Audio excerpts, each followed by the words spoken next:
Hey, what's up, everybody? Welcome to Goaltending, where your why is bigger than your excuses. Welcome to part 2 with Matt Hall from Clean Eats, joining to talk about taking control of your health. And today we're getting into like that health focus, like fueling your performance.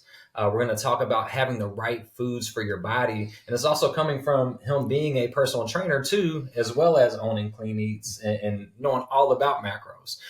So first and foremost, I want to thank you all for tuning in, allowing us to be a part of your journey.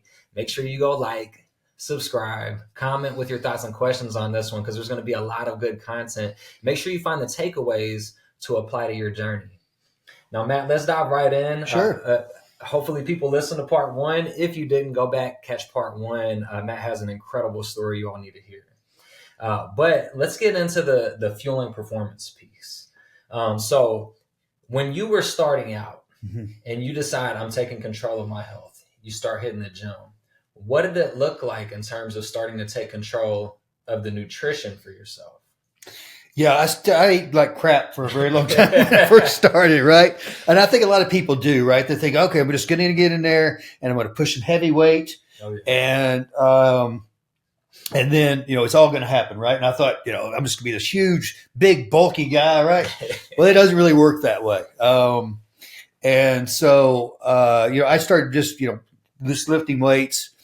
And I thought, okay, of course, anytime you're going to start to lift weights, do things, you're going to see some improvement. Because if you haven't been doing it, you're going to see some improvement, right? Mm-hmm. But I really started to get to this plateau, and I'm like, okay, I really can't get any farther, and there's something going on here. So I really just started researching about macronutrients and nutrition and protein and really how that affects, especially as you're working out and just everyday life.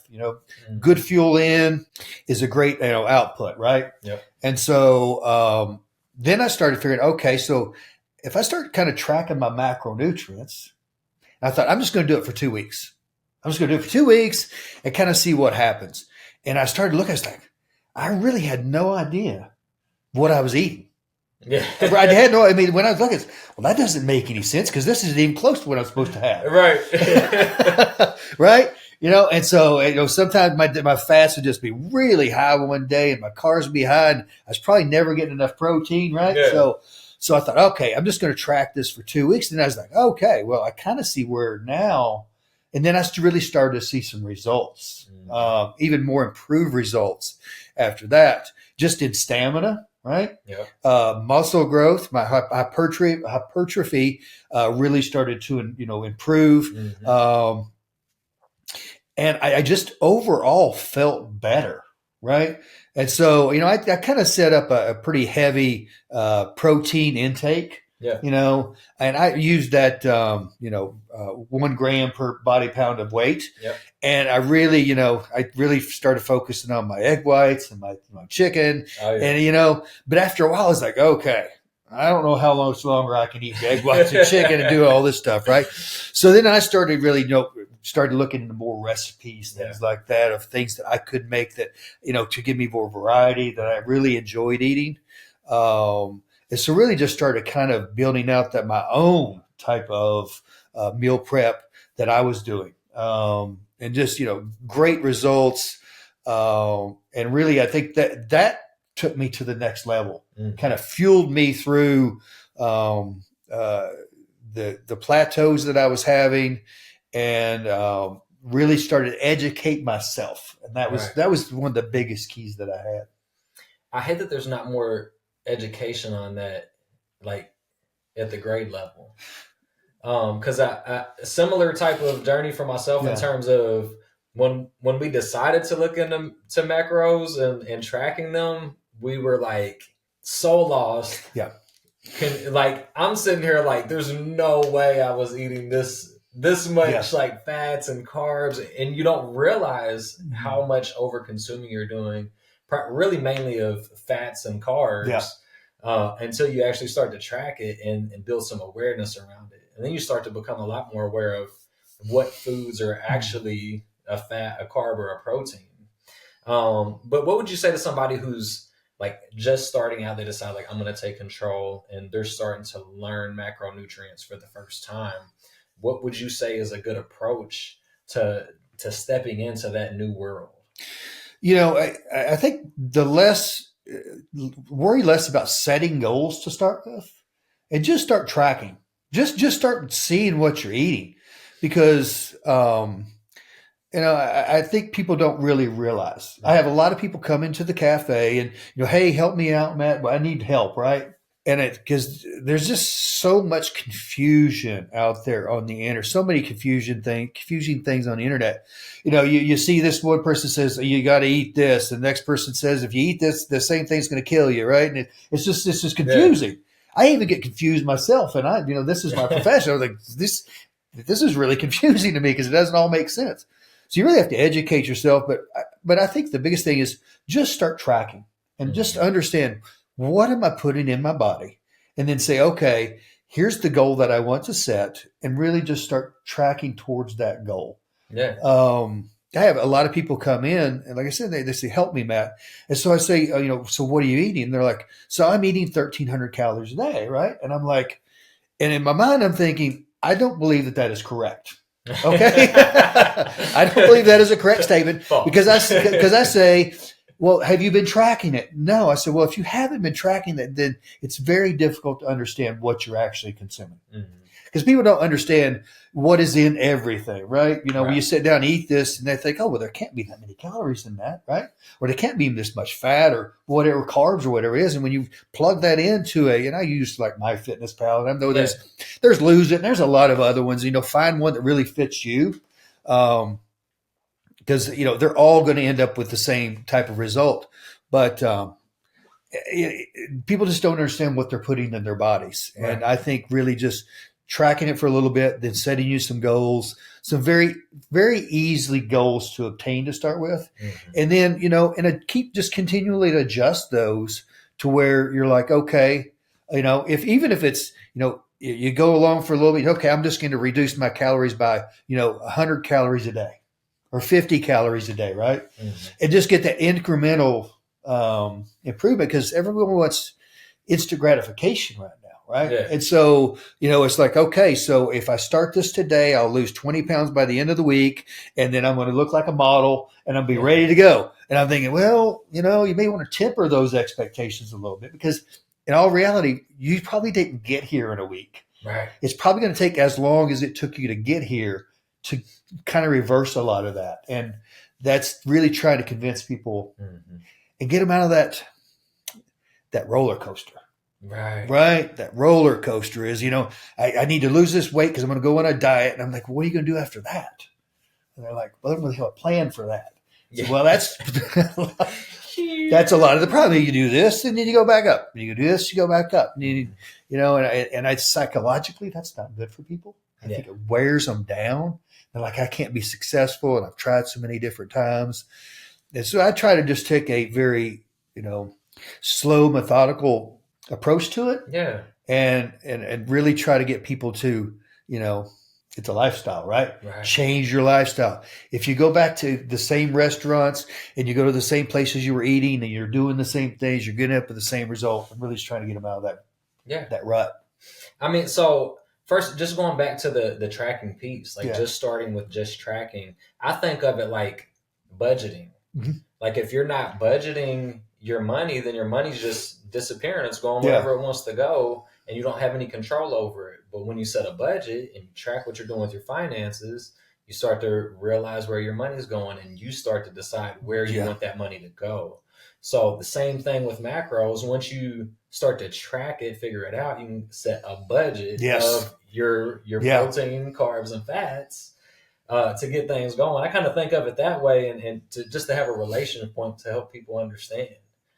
I like to say, if you've been to the mall, right, and you look at the map and it has, the star that says you were here. If you take that star off, and somebody says, go find where you're supposed to go, well, you're just going to wander around and you have no idea. But if you say you're starting here, right, and you need to get to here, and here's how you get there, it makes it a little easier. Yeah. Absolutely. All right. So let's just, talking about that piece now, we're tracking, but so how do you figure out the right portion sizes is for like what's right for your starting point? Portion sizes have gone up 138% since the 70s. We just eat entirely too much, and it's really developed into portion distortion. Right? So my eyes believe that I look at this meal and I need more than that, because our environment that we have with food and our relationship we have with food now is gone, that we need to eat this much food when we sit down, right? And almost every time that I go to a restaurant and I order something somewhere, I leave out of there going, I can't believe I just ate all that food.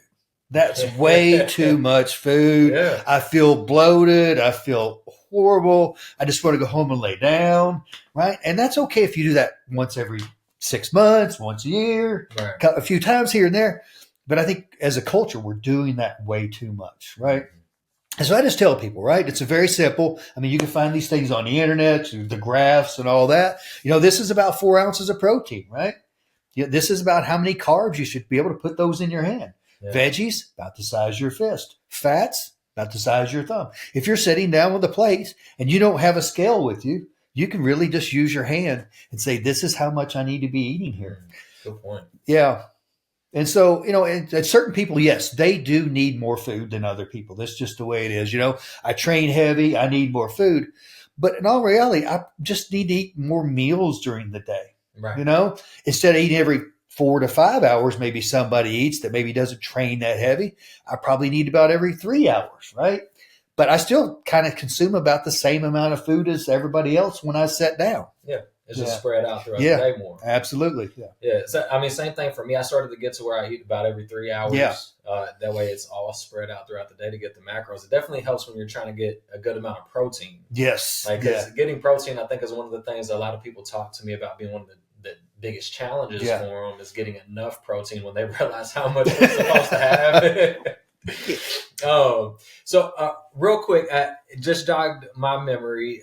So where you were talking about the roller coaster, I was doing a holistic health and fitness class last year. Had an instructor bodybuilder. He had done some former competitions, was training for his next competition. But he was talking about that in terms of like, stop dieting, because the majority of all diets are set up to set you at a calorie deficit. That's the reason that they work. But in most cases, they're also setting you at a deficit of one of the macronutrients that you need. Well, it means to restrict, right? Right. You to restrict already. And as soon as that hits your head, your mind, you're thinking, okay, I'm hungry just because I thought that I'm had to restrict my diet. Yeah. And then with that, so you go on your diet, you lose the weight, you hit that roller coaster where you go back on the downhill. And through that journey, because you had a restriction and then you went off, you also lost lean muscle mass, and it makes it even harder to climb back out of the rut the next time. So the more times that you go through that journey, the harder it becomes, because you are starting with less and less lean muscle mass each time. Yeah. So, if you look historically a little bit about, we'll say, macronutrients and diets, right? Mm-hmm. So I remember, I'm old enough to remember back in the late 80s, early 90s, that the U.S. government comes out and said, everybody needs to be on a low-fat diet. Fat is the enemy. We're going to put everybody on a low-fat diet. Then you had Atkins come out, right? Mm-hmm. So, Atkins, you have some keto now. And so, everybody needs to cut down on all their carbs, cut your carbs out. That's the enemy, right? And now they come out and say, okay, everybody needs to be on a plant-based diet because animal protein is all inflammatory. So really need to cut that protein out. So really, the industry says you need to cut out your fats, cut out your carbs, cut out your proteins out of your diet, right? That's going to fix all of your problems. Yeah. And we need to get you on this junk food, fast food diet that's easy to produce, is very profitable for them. And, it goes back to the old food pyramid, right? Which was completely flipped upside down. Mm-hmm. And the industry has just really tried to come out as for the food industry to try to come out and distort everything, when really it's very simple. Get your good fats in. Get your lean proteins in, get your good complex carbs in, make sure you're eating your veggies, limit the amount of sauces, things you can do into a certain amount to where it still tastes good. you kind of get the things you want a little bit, Yeah. but you're just not overdoing it, right? And that's really what we do. Right. Yeah. I think one of the important things too is to say like you don't have to cut out everything that you Yes. love. Yes. Like if you're doing macros, you can have the bad things. Yes. But you need to put it in first. You need to plan it into Yes. your day. Yes. And then that way you can figure out like what else can I have now Yeah. to try to hit my macros or as close to them as I can for the day if I'm going to have that bad meal or if I'm going to eat out. Yeah. I mean, if you're going to go out for lunch, you're going to have pizza, right? So if you're tracking your macronutrients, and you can absolutely do that, but you have to understand at night when you're sitting down, you're like, okay, what do I have left to eat within my macros? You've already eaten almost all your carbs. Your fats are about all gone. You haven't had hardly any protein most likely in it. If you have a little bit, you're like, okay, so now I get sit down and I get to eat a big bowl of lean protein, right? Which is great. But at some point you're like, man, I don't know if that pizza was worth it at lunch, right? You start to realize the trade-offs. Absolutely. When you look at, we talked about restricting your diet, it's all about caloric deficit, right? Mm-hmm. So yes, you absolutely can cut your carbs out because that's the first thing I ever say. I need to cut my carbs out. You absolutely probably will lose some weight. Mm-hmm. But the thing is, how long are you going to be able to go and not eat any carbohydrates in your diet? Right. Yeah. At some point, you're gonna say, I can't go. I can't do this anymore. Right. Mm-hmm. And you start eating your carbs, and you start gaining that weight back. Right. You could do it with fats. I'm going to cut all my fats out, and you probably will lose some weight because you're in a caloric deficit. Right. And you could probably cut your proteins out, and you could probably lose some weight because you'd be in a caloric deficit. But how long are you be able to lose your muscle mass but not gain enough protein, right? And your fats really kind of make food taste good, and so if our philosophy is if you just cut down on the portion sizes a little bit, you balance out your macronutrients, it's going to start to fill you up, especially if it's whole foods that are nutrient dense. Mm-hmm. Then you can eat the things that you want, just like we said. Yeah. So now I'm thinking, all right, what's the next step? So we started with just start tracking. Yeah.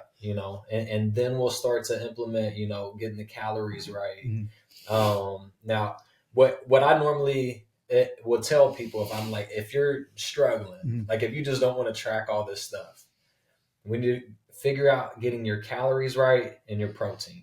Hit those. Yes. Your fats and carbs are sources of fuel, so they can be a little more interchangeable. Absolutely. Would you say that's kind of a right next step, or where are you going next in the journey?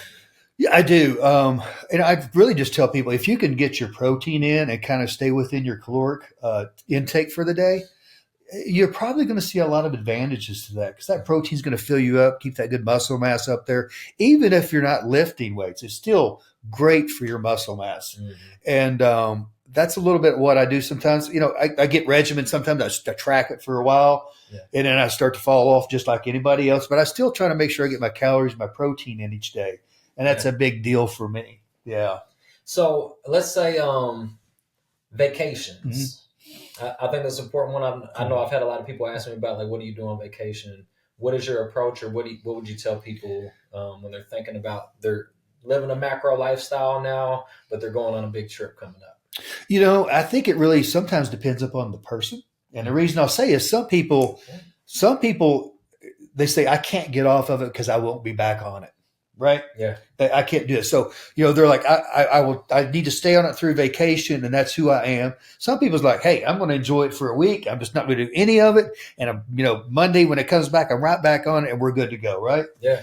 I try to take a more of a moderate approach. Right. I mean, I try to say, okay, I'm going to have 2 really good meals, and then I'm going to enjoy myself, right? I'm going to have a couple drinks. I'm going to do a little stuff. And if I don't hit all of my stuff for the week, that's okay. I need to enjoy this life too, because it only comes around once. So, if you have to be regimen, do it. If you're a person that you could just fall off of it, be good right back on it, go ahead. I take a little more moderate approach. Yeah. I just think of that, like, it's also about fulfillment in the journey. Yes. It's about enjoying life too. And so my wife and I used to have that struggle of we'd go and cut loose on vacation, but then we would be way too slow getting back into a routine. And finally we've gotten that discipline where the majority of vacation, like, we generally make like better, healthier decisions. We're not necessarily like tracking the macros, but we're a lot more familiar now with what is in what. and what we can have. So we prioritize protein early in the day. Yeah. Then if we go out in the evening, we have what we want, we enjoy. There might be some drinks. But that's kind of been the approach, enjoy. And by generally making healthy decisions, it's easier when you come back if you're in that right mindset. But you do got to have the self-awareness, because some people are like, I won't get back on. Yeah. I'm going. I think it's one of the things, if you track things and you kind of know, and you've been doing this for a while, if you go on vacation, you can look at things and say, okay, I probably shouldn't have that, but here's a little bit better choice, right? But if you're not tracking anything and then you go on vacation, you don't really know what's good or bad. Yeah. And that goes back to, hey, if you just track it for a little bit and then you really start to understand, what am I putting into my body? It's almost like muscle memory when you sit down someplace to eat something and you're like, okay, this is bad, this is good, and this kind of will fit close to what I need. Yeah. You don't realize how quickly you can put 2,000 calories in a sitting. I find it strange sometimes that, even though I track it and all this stuff, sometimes I'll eat something, I'll put it in there. I'm like, and by 4 o'clock, I'm like, man, I got like 300 calories left. What am I going to do?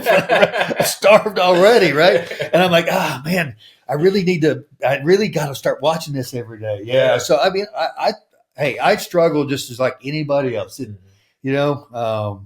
Even though it's my profession, it's what I do. Yeah. I sometimes I'm surprised just as much as anybody else. Right. Yeah. I think of it as a practice. Yes. Like we're just continuously practicing. We're never going to be perfect. We're just trying to be the best we can be. Yeah. Now, what are your thoughts on like protein powder, protein supplements to hit your protein goal? Most of your foods should come from whole, nutrient dense foods. That's the best way to do it. I do like to supplement, with protein. There's a couple different, multiple different kinds, but really when it comes down to it, you typically have a meal replacement or you have a muscle recovery. There's some other ones in there. The meal replacement is going to be a little less on the protein level, but there's going to be some really good things that's going to fill you up when it comes to that meal replacement. But when I'm lean more towards the meal replacement. I like to have something towards the muscle recovery. I like to have something that's going to be somewhere in that 70% range protein, because I think my body reacts a little bit better than that to that, because I'm training, I'm working out, I really need that extra. But I can also tell sometimes if I eat a little less food and I drink a little more protein, my body doesn't react very well. I don't feel full, and I don't feel, I feel like, I'm getting my protein in, but my body needs more substance. And so you will find that out when you start to really get into it a little bit. What's that really good solution for you? Yeah. So for me, I typically will occasionally, like if we do overnight oats, we'll add protein powder to those to get more protein for breakfast. Yeah. Otherwise, I typically have protein powder on hand. That way, if I'm toward the end of a day and I'm like 20, 30 grams short, I can have a shake to make up my protein. But otherwise, I'm also like whole foods. Like I want it from my whole foods as much as I can. I think that's the best way to get any of the nutrients that you need is through food sources. Well, I own a healthy cafe, right? And and I'm in there most of the time. We have protein smoothies, protein iced coffees. Yeah. It's very protein dense, with extra protein meals. And so, I probably do a little bit more just because it's very accessible to me, right? That makes sense. I typically will do a little fasted workout in the morning. And then I typically eat somewhere around that 10:30, 11 o'clock most days. Okay. And sometimes it may just be like a protein smoothie, and then I eat like an hour later or something like that, Okay. Because I'm really trying to, hit that sweet spot with the protein right after a workout. Yeah. But yeah, I'm a big fan of it, but it just needs to be a supplement. Right. Yeah. Exactly that. So on the subject of supplements, then is there any other supplements that you work into your routine or that you think are maybe good to consider to help people in the health journey? Well, almost everybody out there is going to be deficient in magnesium. Your body doesn't create it. And so, you really need to, I supplement with that occasionally. And I think we talked about that offline a little bit. Probably don't do it as much as I should. It's great for sleep. It's great for a lot of different things. I do a multivitamin a day. I do the protein, protein shakes and protein powders. I don't do a lot of other supplements other than that. I know a lot of people do. I try to get all my nutrients I can through the whole foods that I'm eating. Yeah. And I probably should supplement a little bit more occasionally, but my diet kind of works for me. Yeah. Yeah. Well, I would say this. There's a quote that I think I just heard it in the past year, but I love it. And it's, if you don't take your food as medicine, you'll end up taking medicine as your food. Yep, absolutely. So all about the whole food sources. For me, in the mornings, I have a pinch of sea salt to get the sodium with a glass of water. I do have creatine monohydrate. I do that in the mornings. And then I have omega-3 fatty acids with my breakfast. And then outside of that, magnesium before bed, and that's it. Everything else, whole food.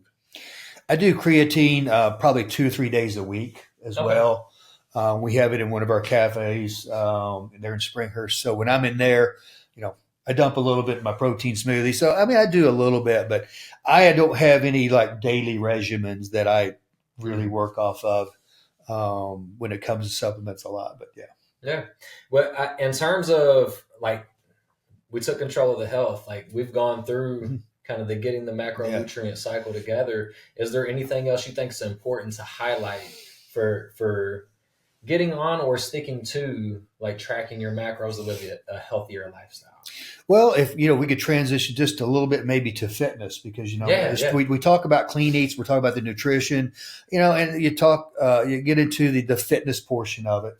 The rule of thumb is 70 to 80% of it's going to be nutrition. The other 20, 30% is going to be fitness. But as I'm getting older and I see my friends getting older, resistance training is very, very critical. If you're not using your muscles, you are going to start having atrophy. Reason most people fall as they start to get older a lot of times is because of muscle mass. They don't have the strength to hold themselves up. They start to shuffle their feet because they're not staying limber, they're not getting mobility. And I think if it's not always about vanity and looking good and all that. So there's the benefits, and which I think a lot of people do enjoy. Some of it's quality of life. If you think about it, right? And I when I was a trainer, I only taught on compound exercises primarily. And so, if you ever want to put a box on a shelf when you're, 70 years old, right? That's just an overhead press, right? You want to bend down and pick up the grandkids, right? I mean, that's part of a bent over row, all right? You got to squat down to get them, right? Yeah. You want to be able to do those things as, we start to lose 3 to 4% of our muscle mass every decade after the age of 30. So you do that, right? So you start to gain weight, right? And then you're losing muscle mass on top of that. And It's just it's not healthy. I think we see that, our obesity rates in this country are, that you can, whatever figures you want to use, but, they're saying about 68% of the country is, either overweight or obese. Yeah. I did hear a statistic the other day that 14% of the state of Kentucky is type 2 diabetic. Another 14% on top of that is pre-diabetic. Yeah. So that's almost a third of the people in the state that are at least borderline or diabetic. Yeah. And so, keep your nutrition, your fitness, about 30 minutes of some type of aggressive cardio, get that heart rate up, pump those, flush out that whole arteries, veins, that whole system. Yeah. It's like an old garden hose. If you just have a little trickle going through it all the time, it starts to kind of gum up, right? Yeah. But if you ever down, you just flush it out. You just blast all that out of there, man. It's that's just the way it is. So get your strength training in, your cardio, and get your good, nutritious, healthy macro meals, and Right. And you will see a big change in your life, how people look at you, how you feel. Yeah. The food fuels the performance, Yes. helps with the recovery. How many days a week are you saying for strength training and cardio? So strength training, I do about 3 to 4 days a week. And I train for about an hour each time. Okay. And then cardio, I will do as much as sometimes 6 to 7 days. 30 minutes a day is all I do, right? If you look at the percentage of the time, right, if you say, I'm going to do 30 minutes of cardio, 24 hours a day, that's a very small percentage. And I know a lot of people say, I don't have time to do that. But I think if you looked at your phone or you looked at the Netflix account or you looked at some of these things, you're thinking, I think you were probably on some of this at least 30 minutes during the day, right? Yeah. And so really make it a priority, right? Yes. I tell a lot of people that here's my philosophy is that I take and I determine when am I going to work out today, and I plan the rest of my day around that. Yeah. Because it is my priority. Because if I can't take care of myself, I cannot take care of my family. I can't take care of my business. I can't take care of anybody if I'm unhealthy. And so it has to be my number one priority because then it makes everybody else more important. Right. Yeah. You have to fill your cup to be able to pour into others. It's the mask on the plane, right? They tell you. Yeah. Put your own mask on first.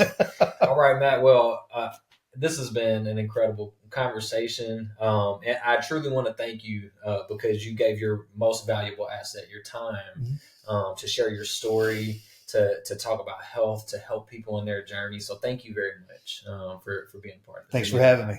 Absolutely. Thank you all for tuning in, allowing us to be a part of your journey. Actually, before we end, we're going to go ahead and plug Matt's information one more time. Sure. What's the best way for people to get Clean Eats, to get with you? Yeah, so you can find us on Instagram at Clean Eats Louisville KY. You can, and Clean Eats Jeffersontown KY. You can also find us there on Facebook as well. You can come into the stores. We have 2 stores, one in Springhurst next to Dick's Sporting Goods, right off Westport Road. You can find us right off Taylorsville Road in J-Town next to Kingpin Lanes. We're open 11 to 7 during the week, 11 to 3 on the weekends. We have healthy meal plans, no subscription. Price as low as $6.70 a meal. Grab and goes, 1,300 meals, over 70 different varieties, priced at $7.19 a piece. We have a whole marketplace with protein PB&J sandwiches, cauliflower crust pizzas, protein Buckeyes. We have a cafe with wraps, build your own bowl, flatbreads, protein smoothies, protein iced coffees. We do catering. If anybody has any need for catering for your business or any other needs, so stop by and see us. Tell them you saw Matt on the Goaltending podcast. Yeah. There you go. Everything that you need. I can't. $6.70 a meal is crazy to be able to get something at that price and something that's fueling your body. So thank you all again. Make sure you go like, subscribe, comment with your thoughts and questions to join the conversation, and let's grow.